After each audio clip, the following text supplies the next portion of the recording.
Right, hello my friends, welcome back to This Week on the Internet. Over the course of the last 7 days, MrBeast, he's in trouble again. Theo Baker commits GBH, and KSI says he doesn't mind if he loses his last win.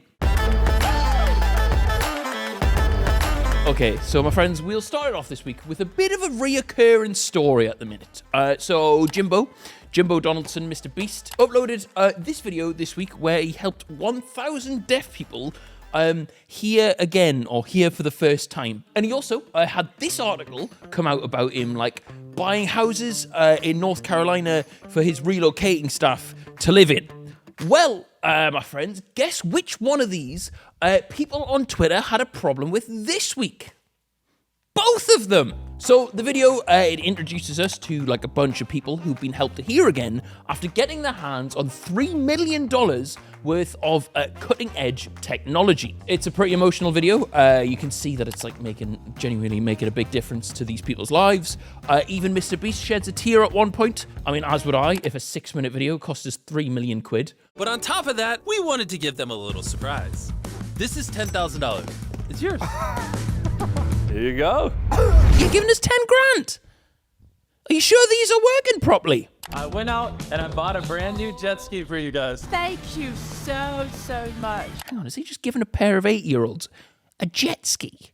Well, I mean, at least somebody will be getting their inheritance early. Now, I don't want to sound like a bootlicker here, but I think if you sit down and you watch this video and you come away with a problem with it, I think you're probably the issue. Some people were frustrated by the stunt, including a number of the deaf community. One deaf man said, people don't realise how exhausting wearing hearing aids can be. People also misunderstand the reality of using them because they don't cure deafness.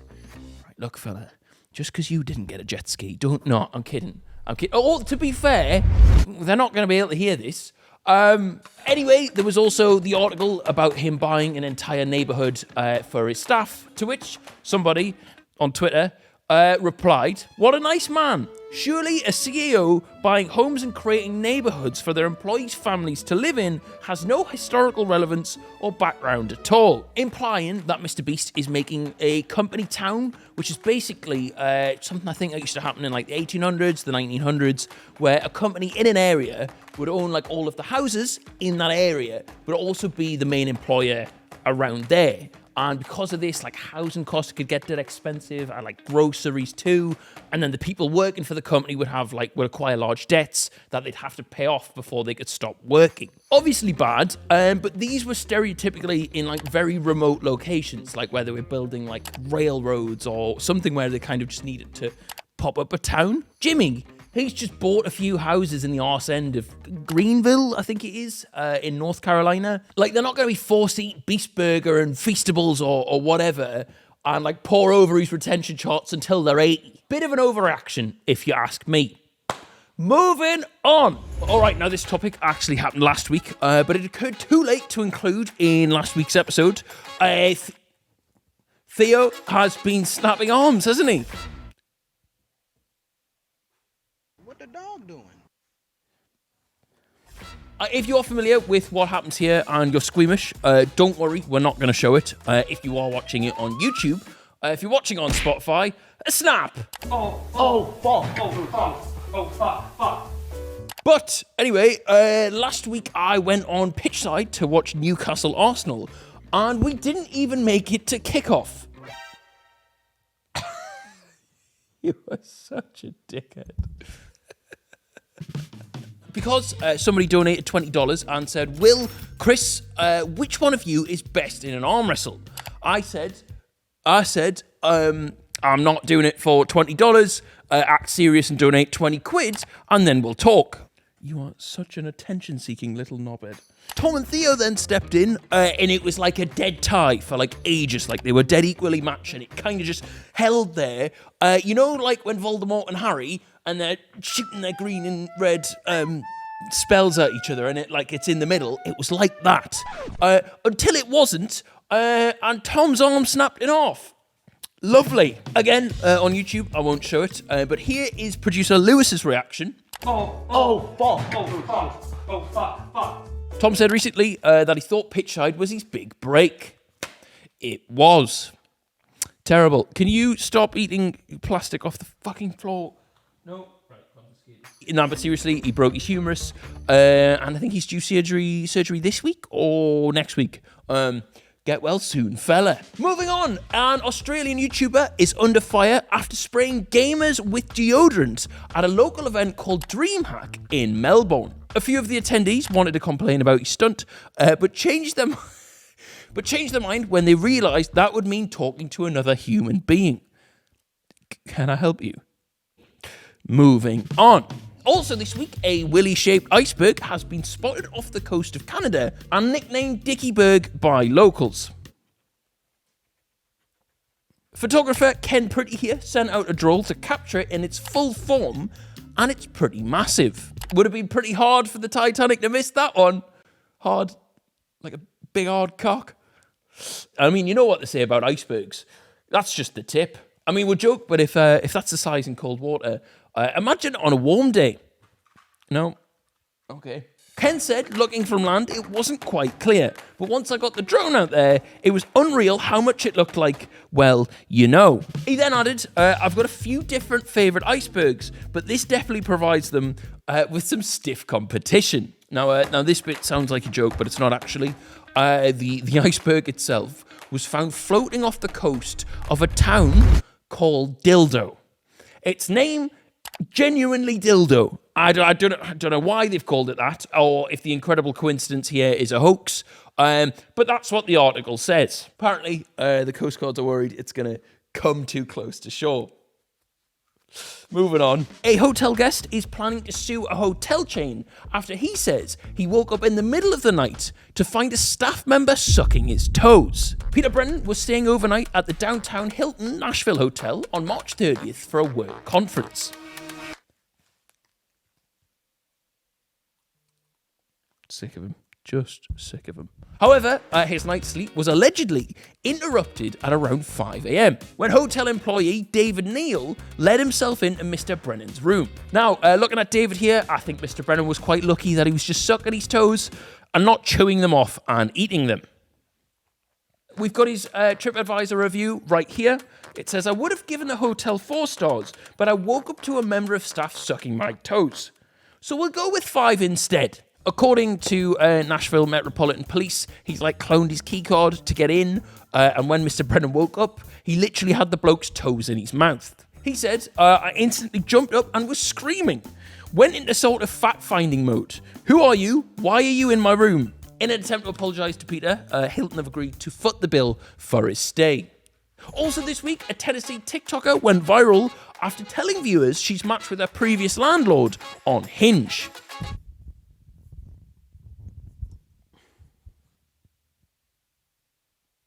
No hate speech. And she's agreed to go on a date with him, but only if he pays using a security deposit that he's yet to give back. He's just weird. Basil! So here's what I said. I actually thought this was like kind of cute and clever. I'm like, just take it out of the $1,400 you didn't pay me back. The deposit was like half a month's rent. If the date goes well, the security money might not be the only deposit she takes from him.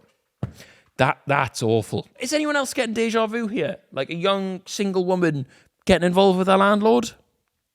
I think I've seen that video before. Also this week, a PhD student in medieval history named History Han has been left with $12,000 in library fines after checking out a bunch of books like in the years leading up to her dissertation and hoarding them at home. Hannah shared a screenshot of the message in the beginning of the video before she showed off the piles upon piles of books that have built up around her home. The email says, as it stands, your library account has $11,900 owed for 119 lost books. 12 grand book fine. That's grim reading. No, to be fair though, it's probably still better value than the 50 she spent on a degree in medieval history. Moving on. Also this week, hundreds of pounds of cooked pasta were found in New Jersey, dumped by a river basin. Has anybody else seen or had the bloke on their TikTok? The bloke on their TikTok, he like cooks fresh pasta himself, and like every time he does it, he doubles the amount of eggs he uses. He's got to be top suspect. I've got to say, I do feel bad for the pasta though. It must be feeling cannelloni. Moving on. A woman in Australia has survived on wine and lollipops after going missing for 5 days this week. Apparently, she was like in a car, she took a wrong turn, and then her car got stuck in the mud. And temperatures, while she was stuck, got as low as 7 degrees Celsius. Poor her. That's fucking t-shirt weather where I'm from. Moving on. Also this week, billionaire tech investor Peter Thiel has revealed he plans to be cryogenically frozen after his death, but doesn't feel too confident about the process. Peter, who is worth a staggering $8.13 billion, according to Bloomberg, has shared his stance on death. He said, you can accept it, you can deny it, or you can fight it. I think our society is dominated by people who are into denial or acceptance, and I prefer to fight it. Good luck with that, fella. He sounds like a massive dick, so presumably he's already been frozen and he's floating off the side of Canada. Moving on, also this week, JiDion tweeted that he was doing the world's first hair transplant stream. It wasn't a real hair transplant, it turned out to be just kind of one of them spray-on ones. But to be fair to him, he's turned an empty forehead into a decent trim.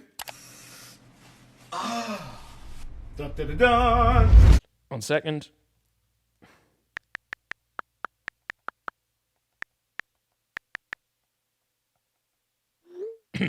Moving on. All right, my friends. The next topic we've got here is Nadeshot explains why 100 Thieves is ending its content house. But either Orla or a researcher has written, I have never heard of these people, so not sure whether or not they're a big deal.